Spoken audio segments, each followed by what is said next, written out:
Good morning everyone, welcome to motivational studies. বন্ধুরা, আজ আমরা আলোচনা করব যে প্রাইমারি টেট 2023-এর রেজাল্ট কবে বেরোতে পারে।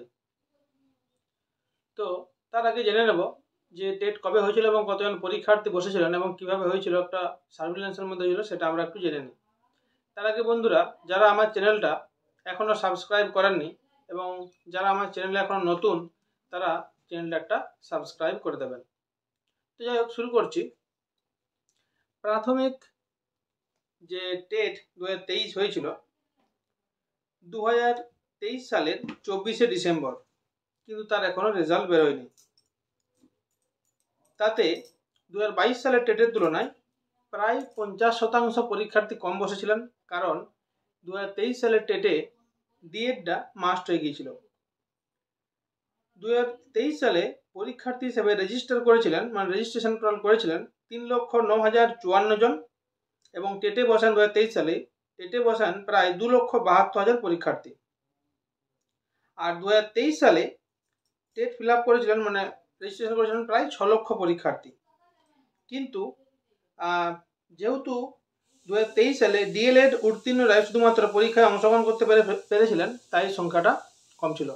তো যাই হোক, 2023 সালে টেট যেটা হয়েছিল সেটা সিসিটিভি ক্যামেরার সার্ভিলেন্স হয়েছিল এবং খুব কড়া প্রসেসে টেটটা সম্পূর্ণ হয়েছিল। এবং 2023 সালে টেট নিয়ে কোনো কেস এখনো হয়নি।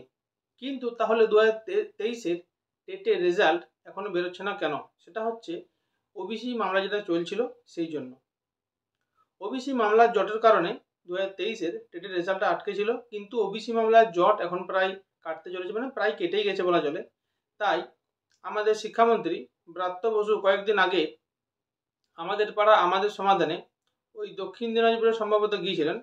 তিনি সেখানে মানে দুজন পরীক্ষার্থী জিজ্ঞাসা করেছিলেন, টেট পরীক্ষার্থী, যে রেজাল্টটা কবে বেরোবে। 2022 সালের টেটের রেজাল্টও 2 মাসের মধ্যে বেরিয়ে গিয়েছিল, তাহলে 2023-এর তো সেই কবে 24 ডিসেম্বর এক্সাম হয়েছে, প্রায় মানে 1.5 বছর পেরিয়ে গেছে, 2 বছর হতে যাচ্ছে। তো উনি বলেছেন ডিসেম্বরের মধ্যে, অর্থাৎ এই যে ডিসেম্বর আসছে 2025 সালের ডিসেম্বরের মধ্যে টেটের রেজাল্ট বেরোবে। তো এটা কিন্তু খুবই একটা ভালো খবর এবং বলা চলে খুবই আশার সঞ্চার করছে টেট 2023-এর পরীক্ষার্থীদের মধ্যে যারা পরীক্ষা দিয়েছিলেন। আরেকটা কথা হচ্ছে 2023 সালের যে টেট মানে রেজাল্ট বেরোবে, 2022 সালে টেটের রেজাল্ট তো বেরিয়ে বসে আছে, কোনো ইন্টারভিউ হয়নি, সেটার জন্য আন্দোলন চলছে।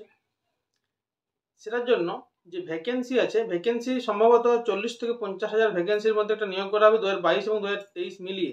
তো 2023-এর যে টেটের রেজাল্টটা বেরোবে সেটা 2022-এর উপরে এতটা প্রভাব পড়বে না, আশা করছি প্রভাব ফেলবে না। কারণ কি, 2023-এ শুধুমাত্র মানে ডিএলএড প্রার্থীরাই বসেছিলেন 2023-এ টেটে। তো দেখা যাক কবে রেজাল্ট বেরোয়। আশা করা যাচ্ছে ডিসেম্বরে বেরিয়ে যাবে, যেহেতু আমাদের শিক্ষামন্ত্রী বলেছেন। তো এটা একটা ভালো খবর ছিল, আমার কাছে খবরটা এলো, তাই আমি আপনাদেরকে জানিয়ে দিলাম। আর 2022-এর কবে ইন্টারভিউ হবে সেটা নিয়েও আমি জানিয়ে দেবো আমার চ্যানেলে। তাই যারা চ্যানেলটা এখনো সাবস্ক্রাইব করেনি তারা চ্যানেলটা একটা সাবস্ক্রাইব করে দিন। আর 2022 সালে মানে 2023 সালে টেটে কিন্তু পরীক্ষার্থী কম পাস করতেই চলেছে, কিন্তু কতজন পরীক্ষার্থী কি পাস করবে সেটা আমি জানিয়ে দেবো। তার জন্য আপনারা আমাকে ফলো করতে থাকুন। যাই হোক বন্ধুরা, ধন্যবাদ।